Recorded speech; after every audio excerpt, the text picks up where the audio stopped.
Salam sejahtera, salam kasih dalam Kristus, Kepala Gereja, bagi sidang jemaat yang diberkati, pelihara oleh Tuhan. Atas cinta kasih, pertolongan dan campur tangan daripada Tuhan, maka kesempatan ini saya akan menyampaikan kebenaran firman Tuhan terkait kitab Puji Tuhan. Namun sebelumnya biarlah segala puji, hormat, syukur dan terima kasih kita peruntukkan, persembahkan hanya bagi Dia, Kristus kepala kita, sebab hanya Dialah yang layak menerima segala yang terbaik dari kehidupan kita. Puji Tuhan. Kejadian yang terbagi menjadi dua bagian. Pada bagian pertama itulah pasal 1 sampai pasal 11 dari penciptaan sampai Menara Babel. Puji Tuhan, di mana pembangunan Menara Babel ini adalah suatu bangunan mempunyai tujuan, yaitu puncaknya sampai ke langit. Tetapi Tuhan bubarkan, gagalkan, batalkan pembangunan ini dengan cara mengubah bahasa logatnya dan menyerahkan manusia-manusia yang membangun Menara Babel pada saat itu ke seluruh dunia.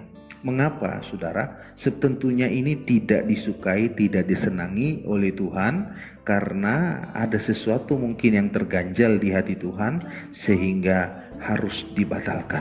Itu sebabnya menjadi satu perhatian atas kehidupan kita. Jika pembangunan kehidupan kita itu tidak searah, tidak sesuai dengan kehendak Tuhan, pasti akan dibatal gagalkan oleh Tuhan. Apa yang kita kerjakan menjadi fokus perhatian kita, bahwa apa yang kita kerjakan jika itu memang tidak sekehendak dengan Tuhan, maka pasti akan Tuhan batalkan apa yang kita kerjakan itu.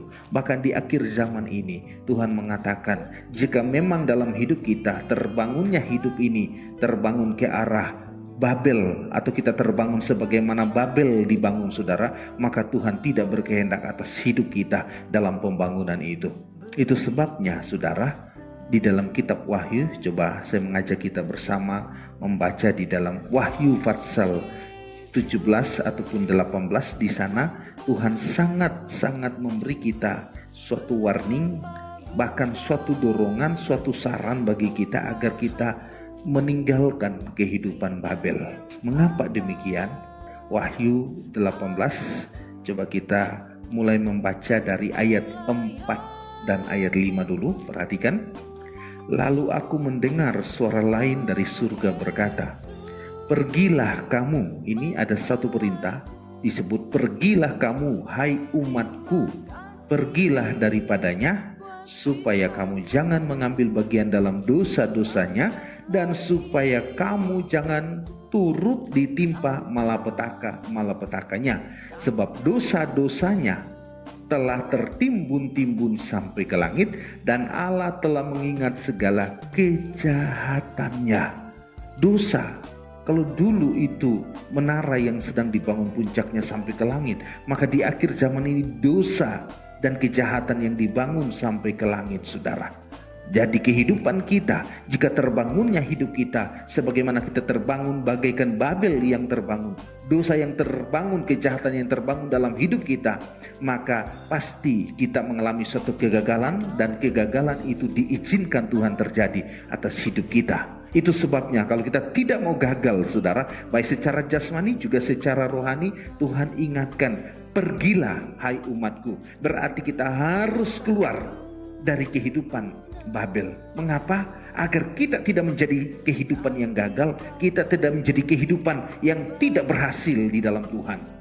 Babel pada ujungnya kehancuran itu terjadi. Coba saya ajak kita naik ayat 2. Demikian kata firman, dan ia berseru dengan suara yang kuat, katanya, sudah rubuh Babel, kota besar itu, dan ia telah menjadi tempat kediaman roh-roh jahat dan tempat persembunyian semua roh najis, dan seterusnya.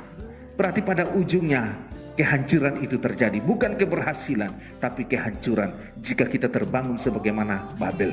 Itu sebab Tuhan tidak mau kita gagal, Tuhan tidak mau kita hancur. Perintah Tuhan, pergilah, berarti Tuhan mau kita keluar dari cara hidup yang tidak berkenan di hadapan Tuhan sebagaimana pembangunan Menara Babel.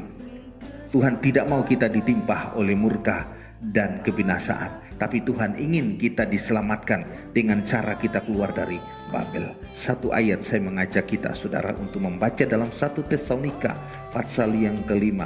Di sana cukup jelas, sangat jelas Allah ingin agar kita lolos dari maut saudara, dan kita diselamatkan. 1 Tesalonika pasal 5, maafkan, 1 Tesalonika pasal 5 ayat 9. Perhatikan kata firman.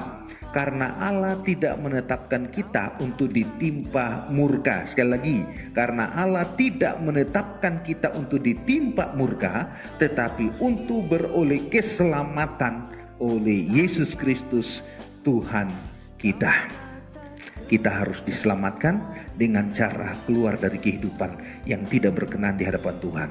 Kita harus berhasil dengan cara meninggalkan kehidupan Babel. Sebab selama kita tidak keluar, selama kita tidak tinggalkan, kita dibangun, kita terbangun bagaikan Babel yang terbangun dalam hidup kita.